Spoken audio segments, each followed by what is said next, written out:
Hi folks. Before we get into this episode, I'm going to play a short promo for the podcast, Morbidology. Morbidology is a weekly true crime podcast using investigative research combined with primary audio including 911 calls, interviews and trial testimony. It takes an in-depth look at crimes all around the world. I'll let Emily tell the rest. Morbidology is a weekly true crime podcast hosted by me, Emily G. Thompson, author of Unsolved Child Murders, Unsolved Murders, Cults Uncovered, and Mysteries Uncovered. 911 emergency. My son shot my husband. I need an ambulance. He's bleeding. Each week on Morbidology, I uncover a new true crime case using investigative research combined with source audio. I just snatched it from her. Once I took it, and it's like I just hit her with it. Morbidology is a victim-focused podcast that mostly covers cases that aren't widely documented in mainstream media. I also like to take an in-depth look at any systemic failures which had a part to play in the crime. Do you know why you're here? For a home invasion gone terribly wrong. Listen to Morbidology across all podcast platforms. Now back to the podcast.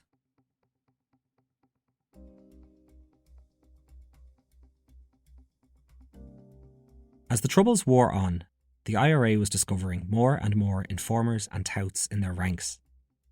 They had to do something about it, and decided to set up their internal security unit, which became more commonly known as the Nutting Squad.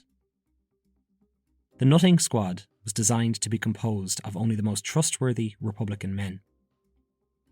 Their role was to comb through the entire provisional IRA from top to bottom and seek out informers, and if found, the informers would be subjected to an intense interrogation, torture and execution. But what happens when the man in charge of the group set up to find and execute informers is the single biggest informer himself? Who executes the executioners? This is the story of Stakeknife. This is the Troubles podcast, a podcast which explores the violence and bloodshed that occurred in Northern Ireland, the Republic of Ireland, and Great Britain, as multiple sides and organisations waged a bloody conflict over the status of Northern Ireland. On the surface, the Troubles was a war fought between many different sides and organisations. On the nationalist side, there was the Provisional IRA and the INLA fighting for liberation of the 6 counties of Northern Ireland and a united Irish, and in some cases, socialist republic. On the Unionist side, there was the UVF, the UDA, and many other groups fighting to resist nationalist groups, and each other in some cases. When the Northern Irish Police Force, the RUC, lost control, the British Army came in. Although they were initially welcomed by the nationalist community, they soon made it very clear that they were only targeting Republican paramilitaries, leading nationalists to declare them as a biased force.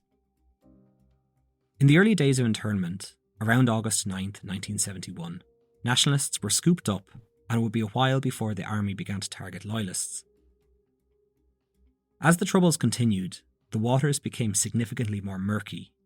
The British Army was faced with an enemy that they couldn't recognise, who could disappear into a crowd at a moment's notice. The geography of Northern Ireland is also significant as well. A suspected member of the IRA could quite easily escape Northern Ireland by heading across the border into the Republic of Ireland.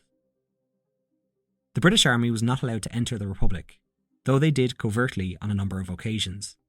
They could contact the Irish Gardaí and request assistance, but the relationship between the two was somewhat strained. The British Army realised that in order to gain the upper hand, intelligence would be vital. They needed to build up a network of agents and supporters inside the nationalist community and inside the Provisional IRA itself in Northern Ireland. Intelligence took on many forms and was different within each organisation. The Northern Irish Police Force, the RUC, had their own intelligence operation which was called Special Branch. There was also the UK's Domestic Counterintelligence Agency, MI5. Then in the Republic of Ireland, the Gardaí also had their own network of informants. In this episode, we are going to focus on the Force Research Unit, otherwise known as the FRU.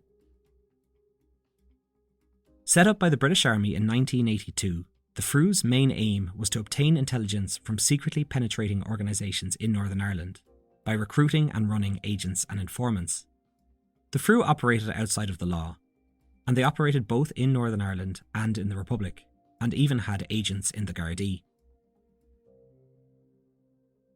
Though one would think that all of these intelligence agencies worked in harmony together, their relationship was often strained. And the RUC often wanted control of all intelligence gathering operations in Northern Ireland, whereas the FRU operated completely independent of them. Agencies vied for the attention of informants and even tried to take informants away from each other. As a result of this strained relationship, there were often significant gaps in information. Such was the case in the Omagh bombing, where the local police force was essentially starved of intel that 3 different intelligence agencies had. It's covered back in Season 1 if you want to hear it. One source for this episode is the book Stakeknife by Martin Ingram and Greg Harkins. Martin Ingram is a pseudonym used by the author Ian Hurst, who is an ex-British Army soldier who briefly worked inside the FRU. I'll talk about him more later. His is a fascinating account of the inner workings of the FRU, and in the book he explains that for a soldier to get into the FRU, it was one of the most difficult areas to get into. Its motto was Fishers of Men, and from the outset, it was clear that this was not a regular unit of the British Army. Ingram mentions that one of the early assignments in FRU training was to go to a pub and engage a complete stranger in conversation. Then, over the course of the conversation, one had to extract valuable information from this stranger without them realising, such as name, address, date of birth, family details, phone number, job, place of work, hobbies, and vehicle type. This exercise demonstrated if the student could strike up what became known as a cold relationship with a stranger. Ingram writes that the failure rate of the pre-selection course was 4 out of 5. Then once the course began, if there were 10 students, on average 3 to 5 would be selected to join the FRU. Inside the FRU training compound, which was in Kent, England, there was also a bar, where soldiers could have a drink off the clock. In reality, there never really was an off-the-clock moment, and the soldiers were closely watched while drinking to see if one of them would slip up and forget their training. One simple slip of the tongue, and the new recruits would be escorted off the campus within minutes, and their chance at working for the FRU in Northern Ireland would be over. So what exactly did they do? A lot of their job was related to intelligence gathering, such as who was being targeted for assassinations, or where weapons were being covertly stored, or what locations were about to be bombed. One of the largest aspects of the job was recruiting informants and agents, and then acting as their handlers. There is actually a difference between an informer and an agent. An informer passes on the odd bit of information here and there in exchange for money, whereas an agent will act on the wishes of their handler. Basically, an informer passes information to the police, and an agent acts on the direction of the police. To be an informer is an incredibly dangerous thing to do. And in Northern Ireland, you never know who is watching you. You don't know who is in the IRA or who is sympathetic to them. And to take on the role of informing the British Army, you can never be too sure exactly how safe you are. Informing, or becoming a tout, was believed to be the absolute lowest of the low in paramilitary circles. Over the course of the Troubles, many agents were unearthed and would be brutally tortured and executed. I'll be going into the process in more detail later in this episode, but for now, why would people take on this task? And how did the British Army go about recruiting them? The British Army had been recruiting and running agents in conflicts outside of Northern Ireland for decades, so by the time the Troubles began, they had more experience in that area, but it was still no easy task. Before approaching a potential agent, the person is first assessed. What value do they have? The ideal candidate would have direct access to paramilitaries, but there also was suitable ones that had indirect access to them, such as living in the same area as them or just being like a local taxi driver, so they could identify a certain amount of people. When a potential agent is selected, then contact would need to be made. Ingram writes that making contact at the individual's home was not great, as the target feels more secure at home and will be less receptive to an approach. Places of leisure were good, such as fishing spots or swimming pools, as the target will be alone. In some cases, if they were unable to get the target alone, they would fake a prize draw that the target won and would have to go to a hotel to collect the prize. Upon arriving at the hotel, there would be no prize, but a meeting with their potential handlers. Another way of making contact would be if the target was selling a house or car. The agent would approach and make an offer that the seller couldn't refuse, which was significantly higher than the selling price. Money wasn't an issue for the British Army. In some cases, it would prove quite difficult to make contact. Frou agents would often dress up in regular soldier uniforms and go door to door in order not to make it appear like they were targeting one individual. In some cases, the target knew that even talking to a British soldier could get them in trouble, so would run off when they realised that someone was attempting to recruit them, and they wouldn't return to Northern Ireland for a number of weeks. Okay, so the point of contact has been established. And now it was the handler's turn to try and figure out what would motivate the potential agent the most. One motivation was often revenge, say if the target had been beaten up by people associated with the paramilitary group. It's also important to remember that if a seemingly valueless individual is turned at a young age, they could go on to become quite influential and could yield a lot of information in the long run. One example of this mentioned in the book is in the case of the person known as Agent 3007. He was more involved in the political side of things and was a member of Sinn Féin. The Frou began working to boost his profile so that he would rise up the ranks of Sinn Féin. Agent 3007 soon became known as the man who could secure government funding for all sorts of things. Ingram writes that, quote, his status was helped when grant applications which should have gone in the bin didn't and were paid out in full. As his influence and status grew, it boosted the intelligence which he could provide. Another motivation for potential informers could be revulsion. The Provisional IRA generated a lot of hate and ire amongst the people in Northern Ireland when their bombings killed innocent civilians and children, which happened frequently. Ingram writes that after the likes of the Enniskillen bombing or the Omagh bombing, there would be a concerted effort on behalf of the Frou to recruit more agents, while the memory of the bombing is still fresh in the minds of the public. Probably the biggest motivator for someone becoming an agent is money. Amongst the nationalist population in Northern Ireland, the unemployment rate was significant. Paramilitary organisations paid very little, and it was quite difficult to get by. Becoming an agent changed your circumstances, but not in an obvious way. But you could now pay your bills every month and afford to change your car every few years. You wouldn't want to make it too obvious that you were making money, otherwise people would start asking questions. Some informers were paid into secret accounts, and then when their cover was blown, they would disappear into witness protection in Great Britain. The final motivator that Ingram writes about is blackmail, but he writes that it wasn't used very much as an individual who was blackmailed was unpredictable and hard to control. There were also some instances where people would just simply walk into a British Army base and offer up their services. In the book Stakeknife, Ingram gives an example of what things were like working with a willing agent. Ingram and others in the Frou had one agent that went by the nickname Busty Brenda. Brenda's house was one of the places where British soldiers could make a tea stop. This meant that it was a house where uniformed soldiers were welcome. If, after a number of visits, they were offered a cup of tea, this was a sign that the occupant could have potential to become an agent.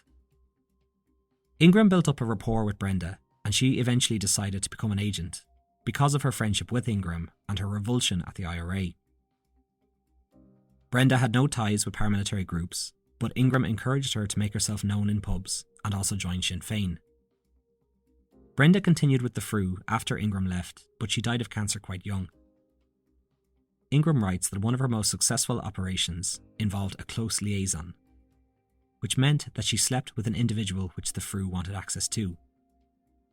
The activities that the Frou usually had agents doing involved working or keeping an individual distracted while their home or their vehicle was being bugged.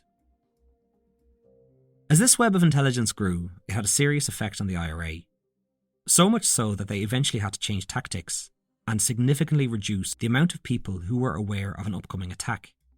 I've written about it earlier, but now a provisional IRA member would only know their smaller role in a larger overall operation, so as to minimise the risk of informers knowing what was happening.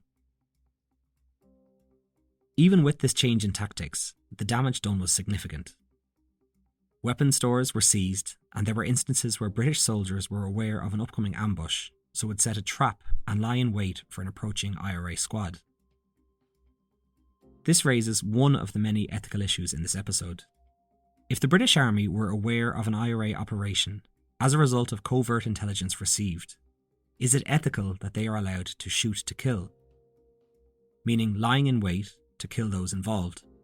Such was the case in the Lochgall ambush. The British Army also knew how demoralising it was for members of the IRA to find informers in their ranks. As a result, they were happy to encourage it, and in some cases the RUC and British Army would drop charges and grant bail to an obviously guilty IRA member, making the member look as if they had informed to avoid jail time. This could very well lead to a death sentence for those involved.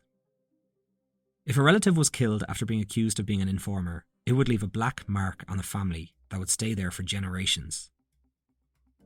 There are many people who were killed during the Troubles, whose families still deny to this day that they were informing, and those families are still trying to clear the black mark from their loved ones' names. The Provisional IRA needed to stem the flow of information immediately. They did this by setting up the Internal Security Unit, which soon became known as the Nutting Squad. That's Nutting. Nutting was a slang term for shooting someone in the head. The group was believed to have had a number of briefs. 1. Security and character vetting of new recruits to the IRA. 2. Collecting and collating material on failed and compromised IRA operations. 3. Collecting and collating material on suspect or compromised individuals, so informers. 4. Interrogation and debriefing of suspects and compromised individuals.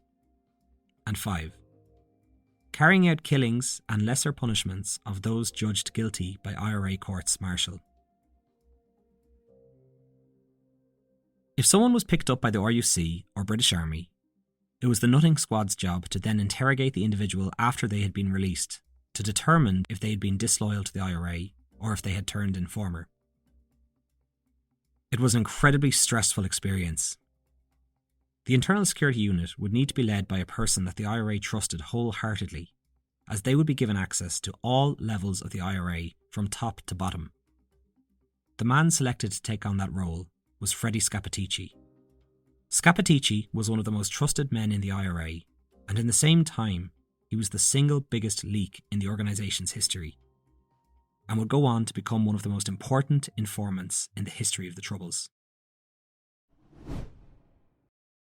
Is something preventing you from reaching your goals or interfering with your happiness? If so, check out this episode's sponsor, BetterHelp. BetterHelp can assess your needs and match you with a licensed therapist. It isn't a crisis line or a self-help line. With BetterHelp, you can connect with licensed counsellors who specialise in a range of issues, including depression, stress, and anxiety. You can send a message to your counsellor anytime and schedule weekly phone and video sessions, all from the comfort of your own home. It's also more affordable than traditional offline counselling and offers much more options. Start living a happier life today. As a Troubles podcast listener, you'll get 10% off your first month by visiting betterhelp.com/troubles. Again, that's BetterHelp, HELP.com/troubles. Born around 1946, Scappaticci grew up in the markets area of Belfast. His father, Daniel Scappaticci, was an Italian immigrant who arrived in the city in the 1920s. Around this time, cities like Belfast, Glasgow, Manchester and Dublin saw a huge influx of Italian immigrants seeking a better life.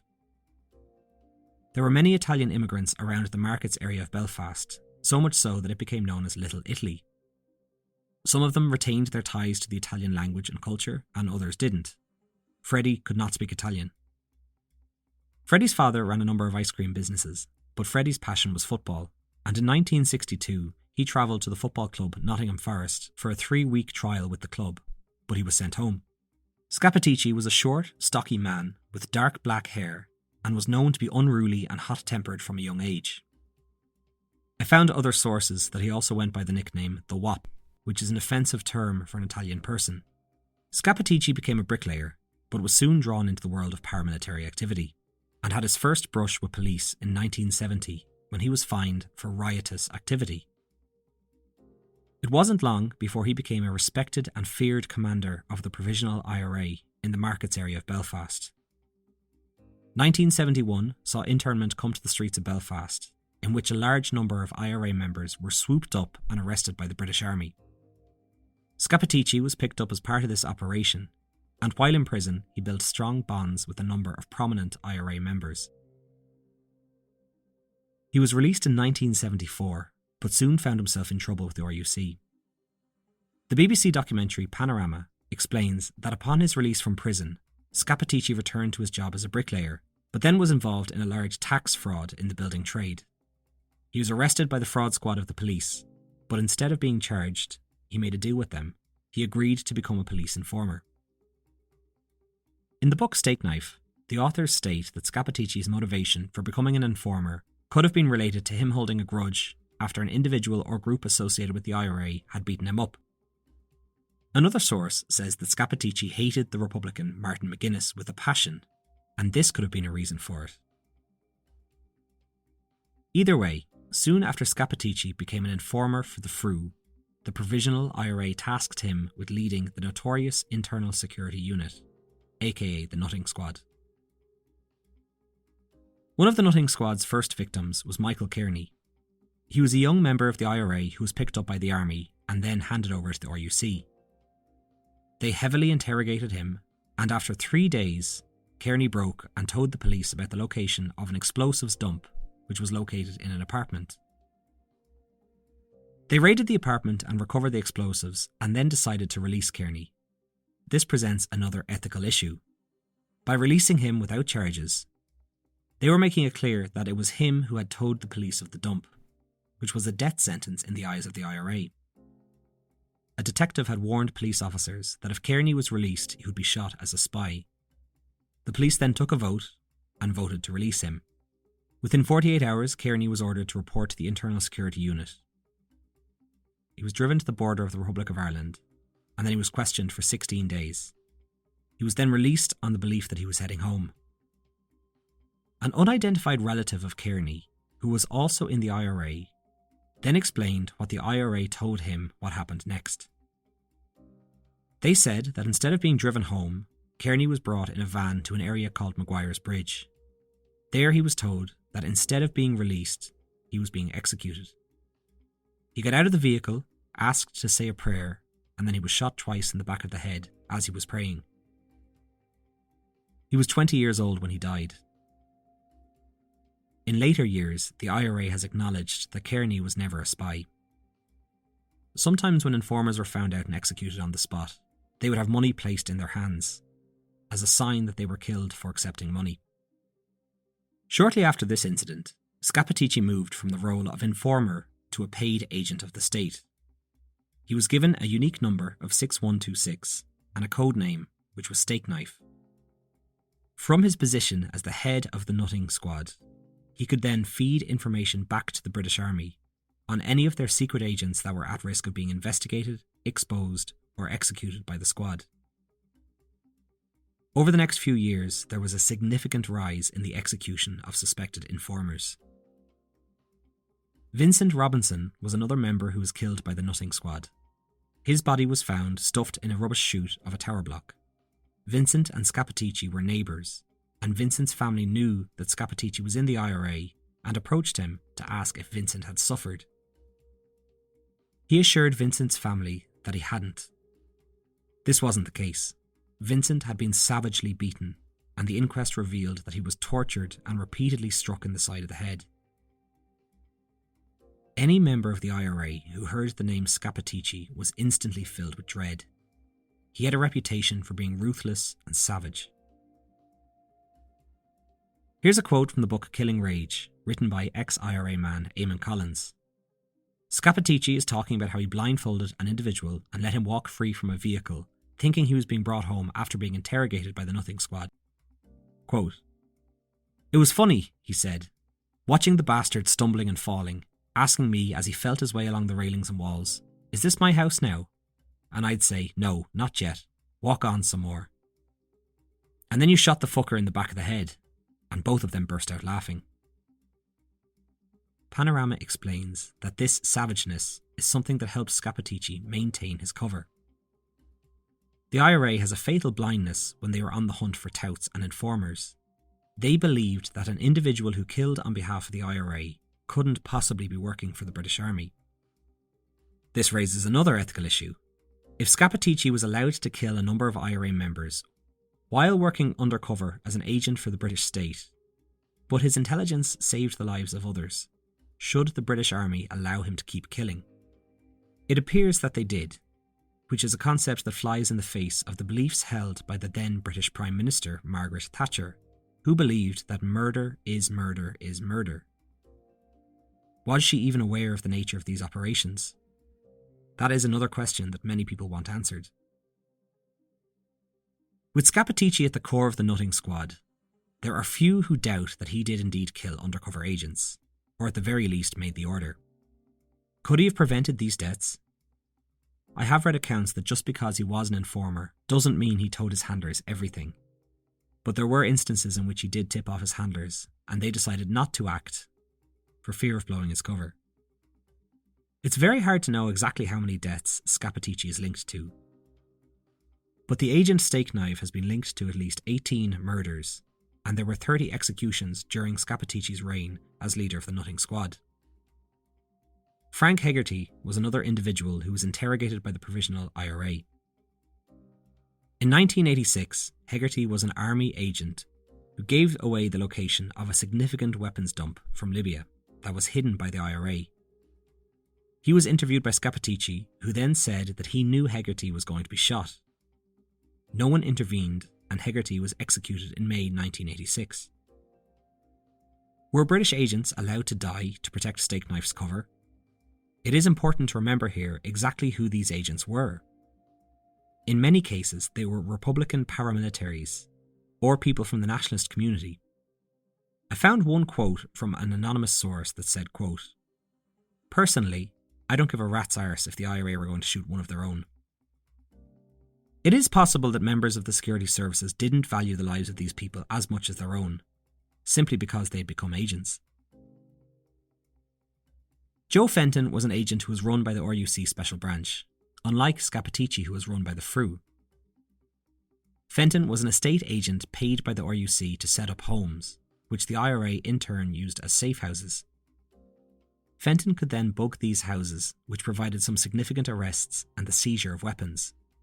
But soon the IRA grew suspicious after Fenton's name was attached to many of these arrests. Special Branch reported that Scappaticci was to lead an IRA investigation into every single one of Fenton's jobs over the years. Fenton met with Scappaticci, and the meeting left him shaken. Then, 6 months later, Scappaticci met with him again. He travelled to a house in West Belfast and was violently beaten while interrogated by Scappaticci. He eventually confessed that he was a Special Branch agent. These confessions were often recorded or written down by the IRA and then shown to the victims' families to justify the killing of their loved ones.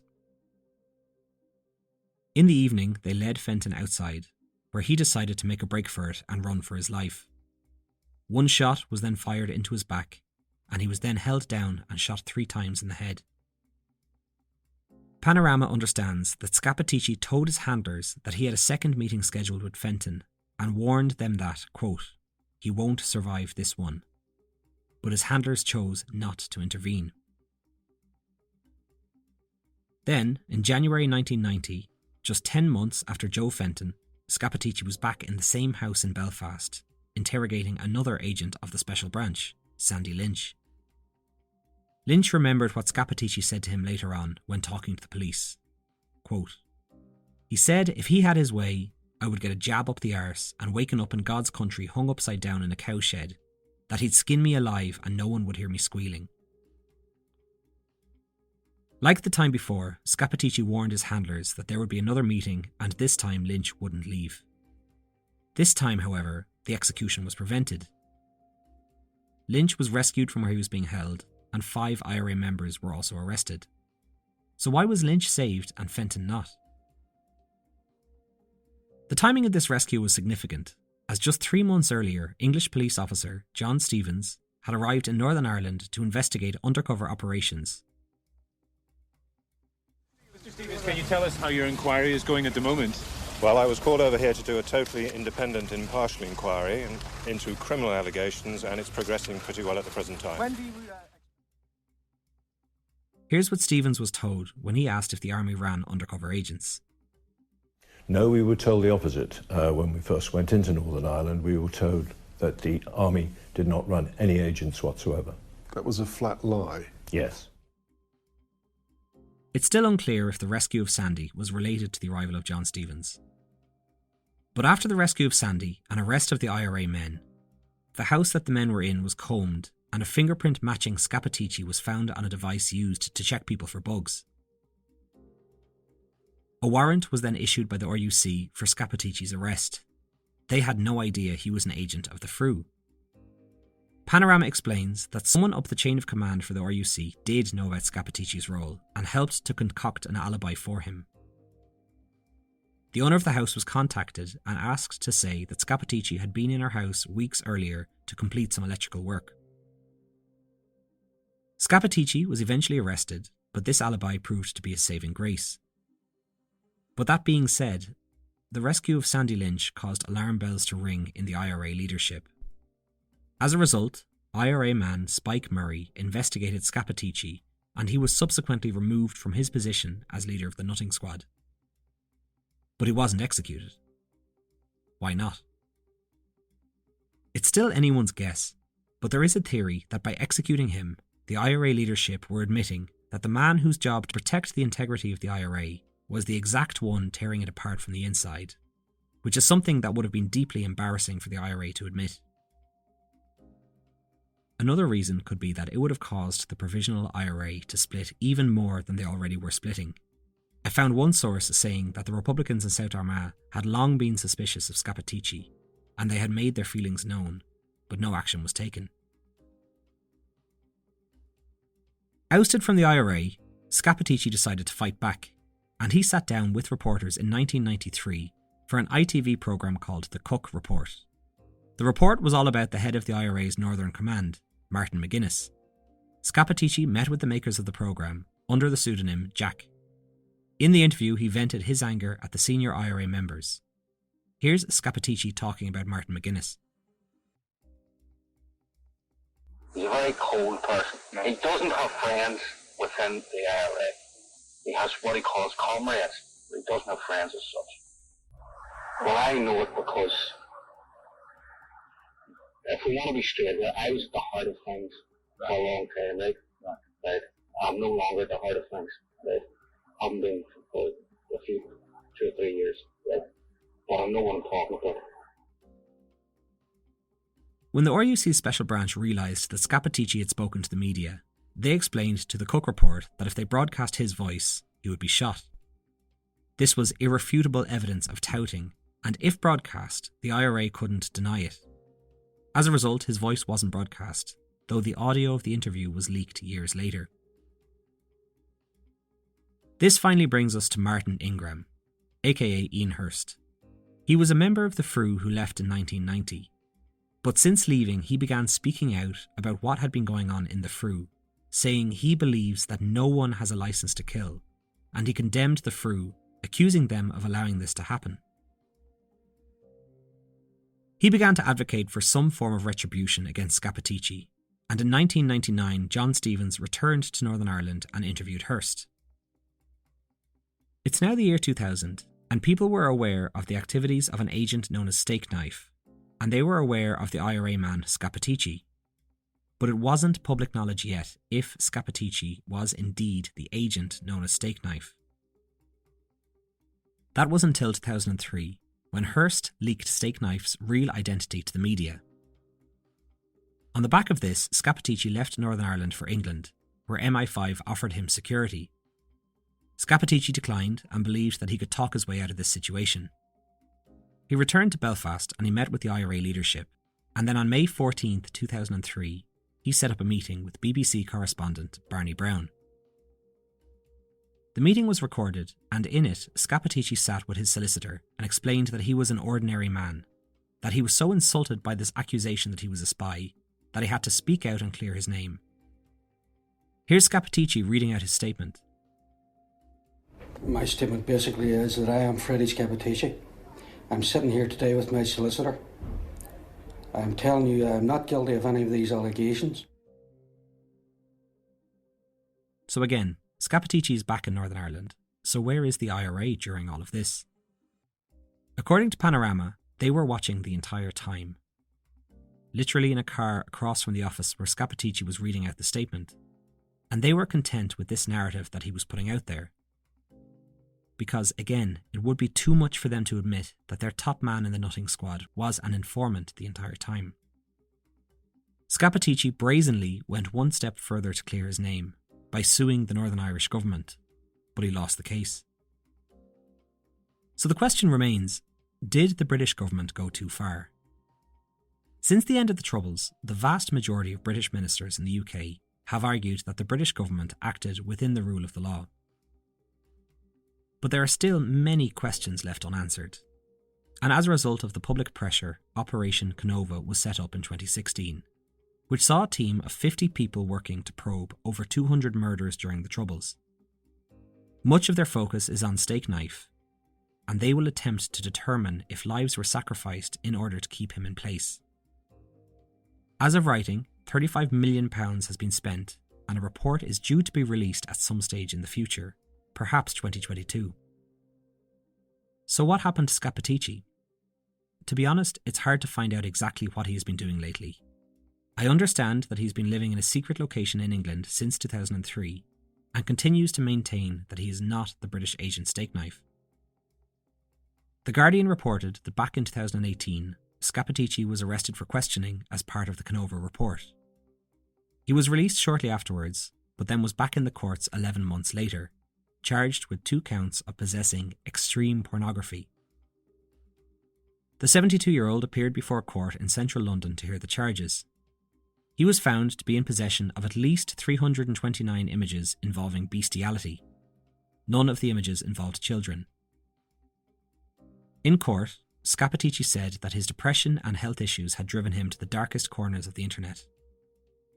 The court then heard that Scappaticci said that he had told police officers that he, quote, had no sexual interest in animals and preferred women with big breasts. He was given a light sentence of 3 months in custody, which was then suspended for 12 months. In 2019, Scappaticci's wife, Sheila, passed away after a short illness. Back in Northern Ireland, there are 32 civil cases being brought against Scappaticci by families of victims. Civil cases rely on a lower burden of proof than criminal cases, and many of these cases are arguing that Stakeknife's handlers could have prevented the murder or torture of their loved ones. But they chose not to, so as to maintain his cover. These civil cases are running alongside Operation Canova, but there were concerns after in 2021 the British government announced their intention to put a stop to any more criminal prosecutions related to the Troubles. This announcement has caused outrage amongst many victims' families, who have been campaigning for justice for their loved ones for decades. As of writing in late 2021, things are still progressing, but just at a rather slow pace. I've read that the IRA made 2 major mistakes, which allowed Stakeknife to become so successful as a mole in their ranks. For one, the members in the nutting squad was never changed. Even in the FRU, the heads were replaced every couple of years to prevent any one individual from wielding too much power if they changed sides. This was not the case in the nutting squad, and the core members were the same for the entire time they were active. The second reason is that the nutting squad was composed of middle-aged men who had a lot more to lose if they were picked up and given lengthy sentences in prison. So where do things lay now? The full truth behind Scappaticci could be potentially devastating for a number of institutions, including the IRA and Sinn Féin, but also the British security services. Ian Hurst alleges that as he was writing the book Stakeknife, which was a source in this episode, his house was broken into and one of the early manuscripts were stolen. Such was the fear just how damaging anything to do with Stakeknife had become. BBC correspondent Barney Rowan doesn't believe that a full inquest will ever take place because he believes that the truth is, quote, too damaging for too many people. We will await the results of the Canova report, and I may even release an updated episode when that report is out. But that's it for this week. Thanks, and see you next time.